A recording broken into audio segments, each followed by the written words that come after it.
Bitterness, criticism.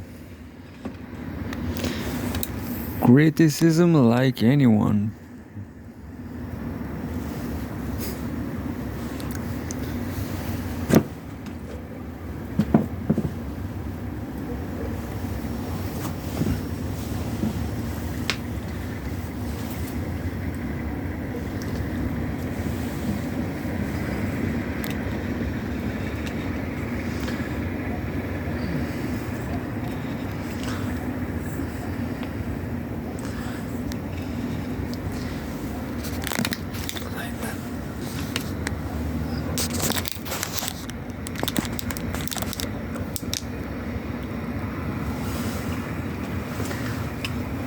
So here we are again,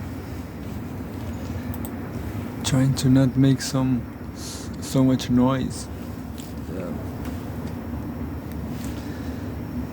Just trying. Well, let's begin with this news. Random news again. This is all about randomness. Randomness, and this news is about science and social struggle and energy, sustainability. I don't know. Anything, nothing, anything.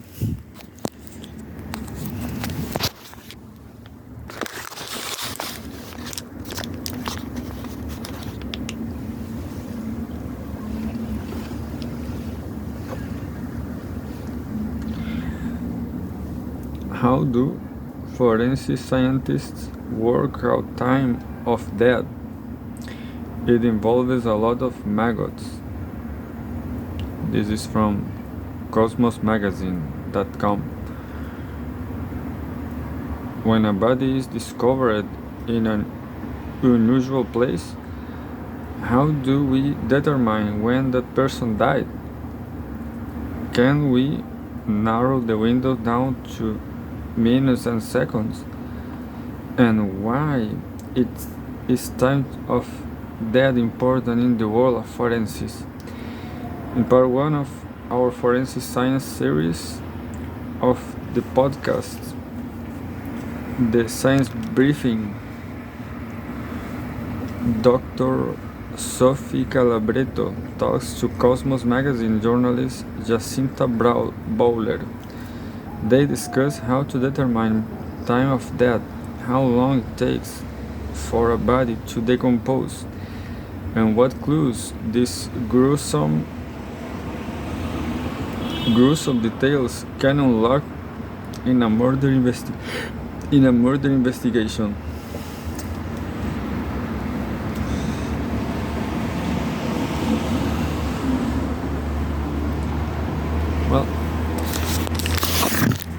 Well, fortunately, I cannot read this news because this article, because I don't care about. I'm not a murderer and know nothing, but I don't care about this. You understand? I don't know why I choose to read this Cosmos magazine forensics. I think if someone's died, it's not important how they died. The important thing is why they got killed, because of ethics, because on his life there was some conflict, and that conflict killed them. So the conflict is the important thing, not how the detail of how. I wanna read in English anything. Yeah, I will read this news from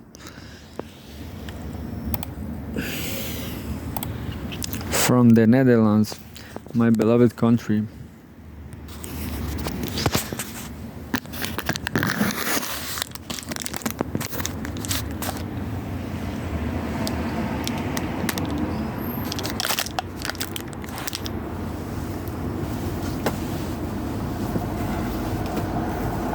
NL, NL Times.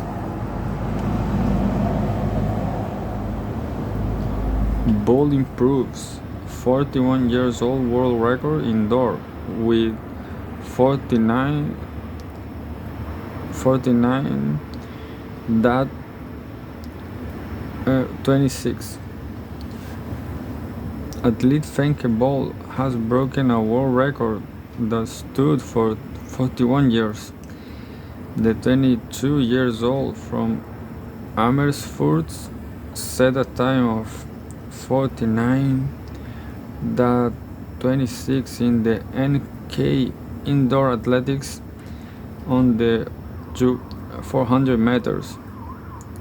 With that, she improved on the 49.59 record set by Jarmila Kartochvilova in 1982.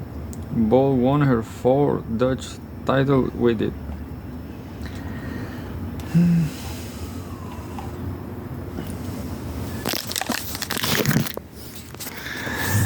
Well, this news is is not interesting. It's just it's a news for. There was this guy Darcy Ribeiro from Brazil. That he tells that Brazil or the Xingu, the Indians from Xingu, they will have a best time. They will have a better time just practicing sports and don't fight each other in the reservoir de Xingu. But the thing is this: sport is neither.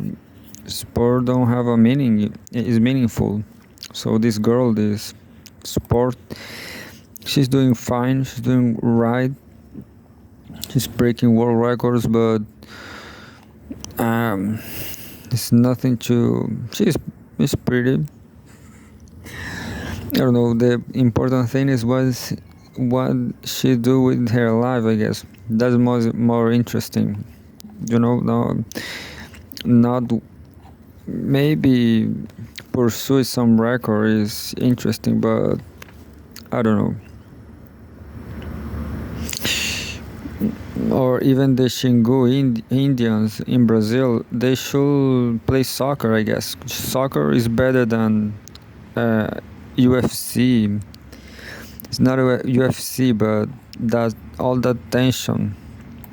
I will read, I guess, another news from the same journal from the Netherlands, and says like Dutch publisher critical of altered passages in Roald Dahl books said to be offensive. I didn't understand what means this.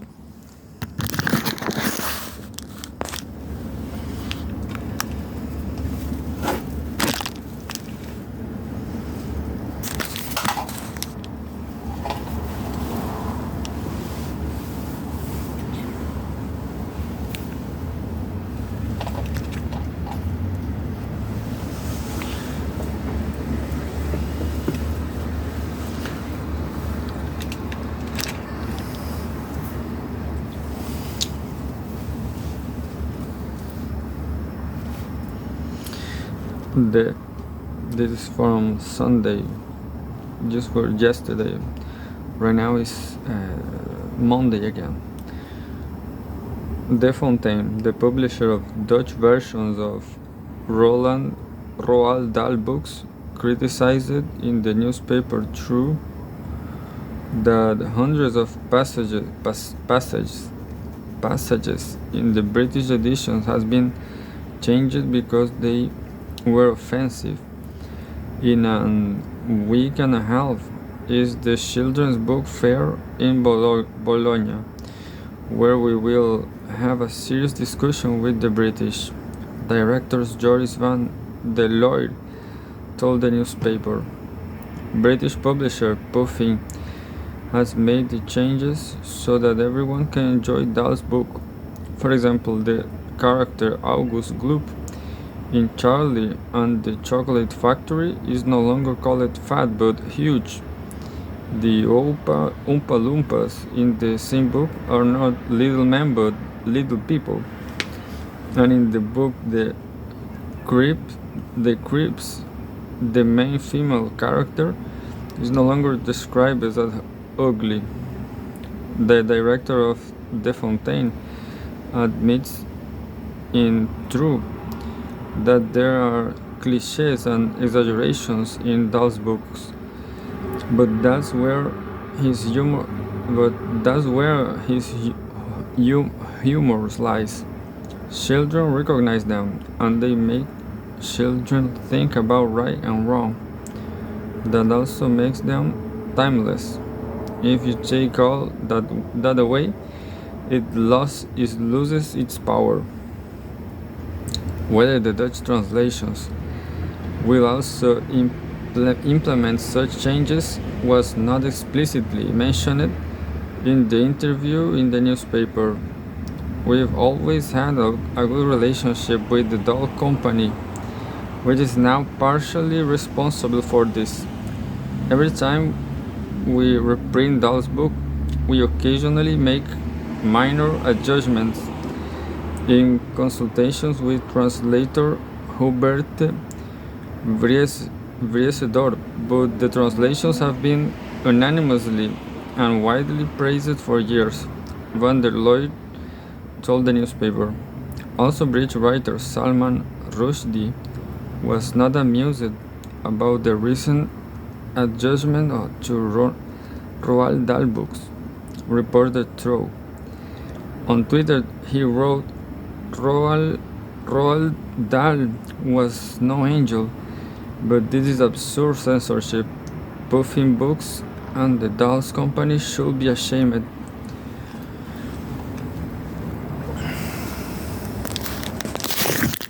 This is funny because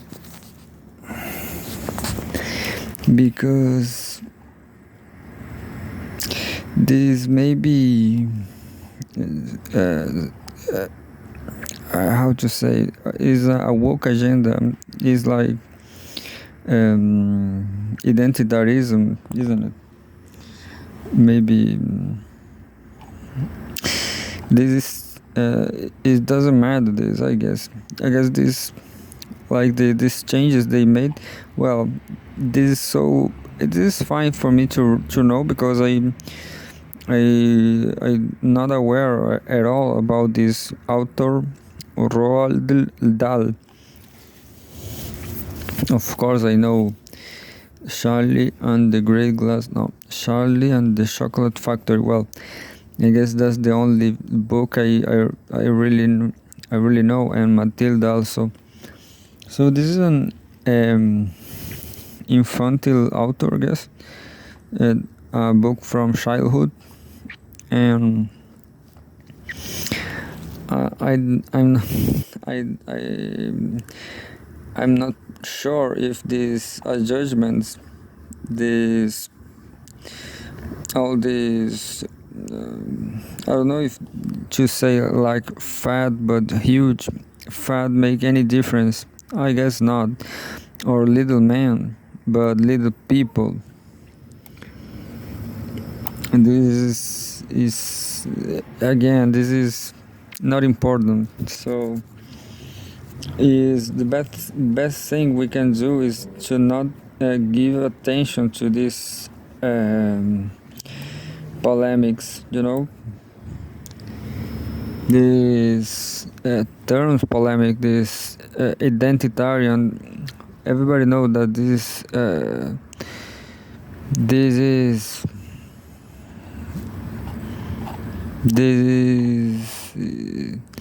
I don't know, is not the right direction, because this is not so severe. This is not so bad, It's just literature. Anyway, so People should not make a fuss about little things like that. About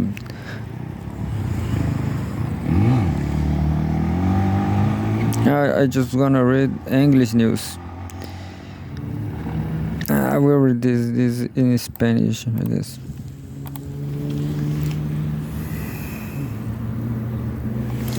Las 10 carreras universitarias con mayor número de arrepentidos. That is the top 10 college degrees or careers with the higher numbers of people who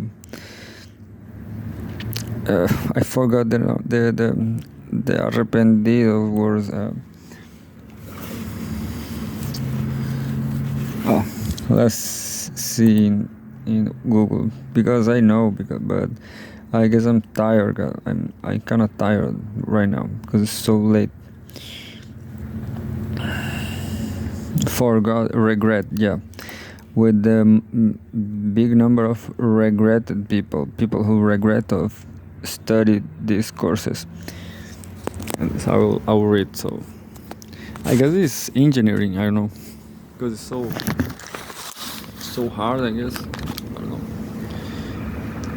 Un estudio muestra las carreras universitarias con mayor número de arrepentidos y aquellas que más personas volverían a estudiar. Terminas bachillerato y llega la EBAU, apruebas, y ya solo queda un último paso, escoger carrera universitaria y que te dé la nota. Este es el dilema al que se enfrentan cientos de miles de estudiantes cada año, y mientras algunos lo tienen claro, para otros supone un verdadero quebradero de cabeza. Decidir qué estudiar no es algo baladí. Puede influir en el futuro de la persona. Por eso muchos adolescentes ponen en valor factores como las salidas profesionales, la flexibilidad o el sueldo a la hora de elegir una carrera universitaria. Las empresas buscan a profesionales cada vez más cualificados, y el auge de nuevas profesiones provoca que muchas personas sigan formándose una vez finalizados sus estudios universitarios. Además, el no alcanzar las expectativas profesionales o cobrar un salario precario hace que muchos trabajadores se arrepientan de la decisión que tomaron cuando eran estudiantes. ¿Por qué no estudiaría otra carrera? Las carreras con más estudiantes satisfechos. Un reciente estudio publicado por la web especializada ZipRecruiter muestra las carreras universitarias con más graduados arrepentidos y aquellas con más estudiantes satisfechos. En base a datos recogidos en Estados Unidos, el estudio concluye que el 44% de las personas en busca de empleo se arrepienten de haber elegido su carrera. La otra cara de la moneda son aquellos satisfechos con sus estudios, que volverían a coger la misma carrera. Let's show this. Well, as said here in Spain, the people who are most satisfied with their careers, with their studies, people who studied how to say computer science, then same rate is criminology, then engineering, and then nursing. Add there, I don't know what is this. Add them, let's see, and finances, and then psychology, then construction and human resources. And people who are more regret the most is sociology, arts, communication, education, marketing and management, medicine or sanitary assistance, political science, biology, and literature. So yeah.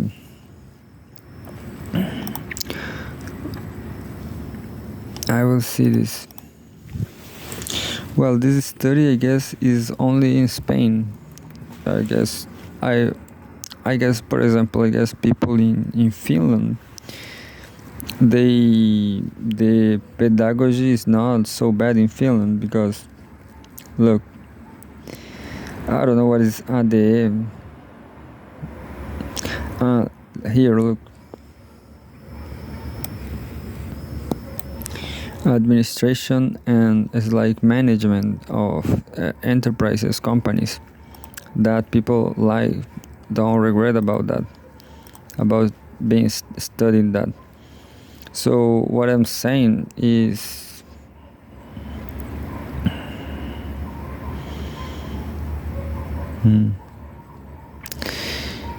I guess, well, this don't didn't well, this is in the context of this site, which yeah, I'm talking about myself, you know. I want to I will study, in fact, literature or yeah, language. I will study English. I will study English, and I don't know. Maybe I will have to teach, but I want to move to Finland or Netherlands. I know that this result was in Spain, and I'm pretty sure that in all Hispanic world and all global South and South America, this is true. So, but I hope that in Finland the thing is different, you know. Well, this is Onda Zero.s. This is from, I guess it's from Spain, yeah. Well, this is the news I just read is in the Spain context, you know.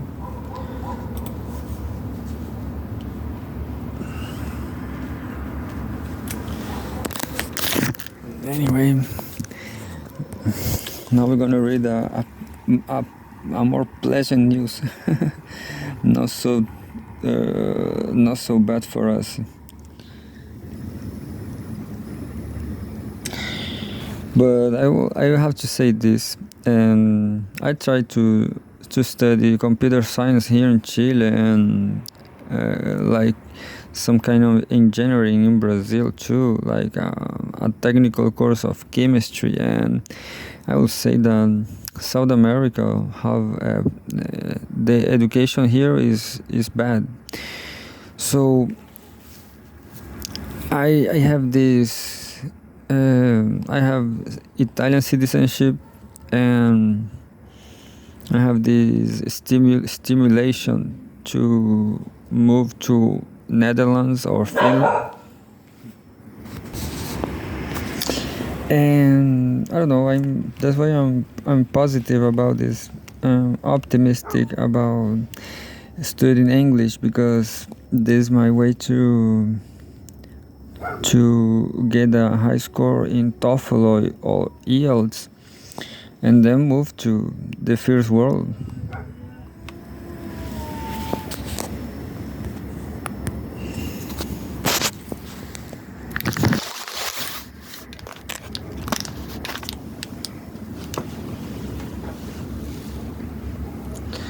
Well, another news. Internationalliving.com.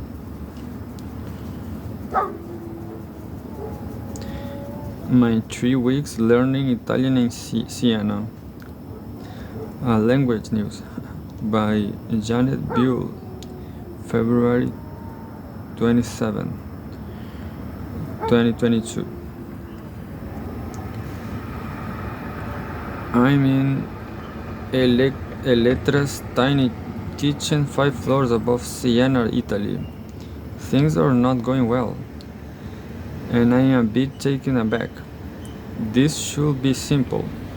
Roll a ball of dough into a long, thick rope. My rope is oddly lumpy, a far cry from the elegant strands served up in restaurants. Isn't rolling out a skill I'd mastered in kindergarten?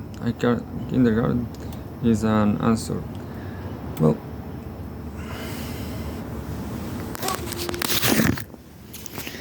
this is kind of chronic. She's telling something about the experience in Italy, and she says, "I I tried different pressures along its length, different ways of rolling it on the table, rolling it between my two palms. Thankfully, my fellow dough rollers are equally flummoxed.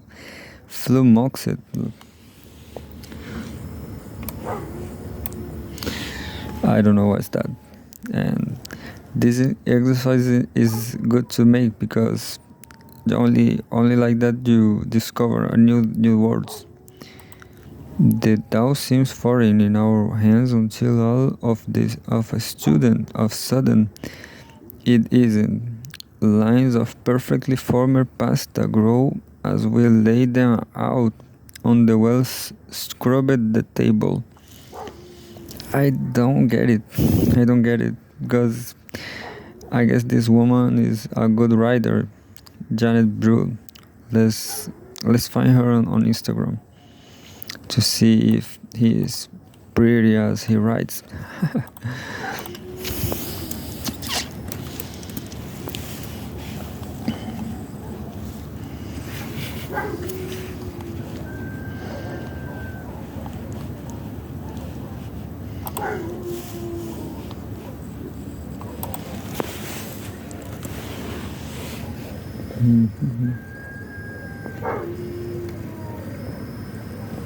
There's a lot of Janet Buell, so I give up and will try to finish. Well, it's not a good text for me because I'm not in that level.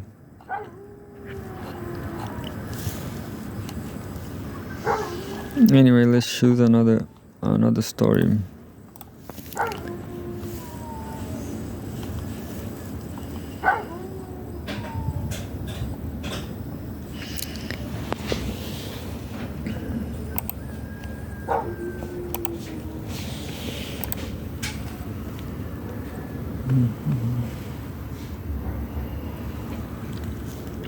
As always, here we are reading the MIT Technology Review.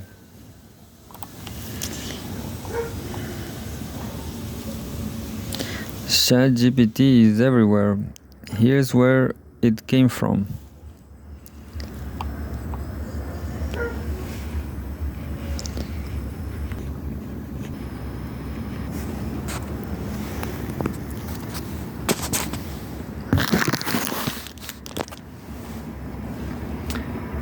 ChatGPT is everywhere. Here's where it came from.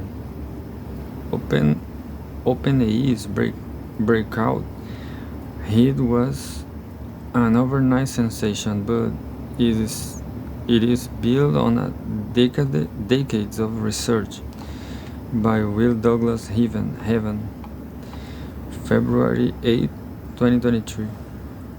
This was 12 days ago. Tech Review explains, let our writers untangle the complex, messy world of technology.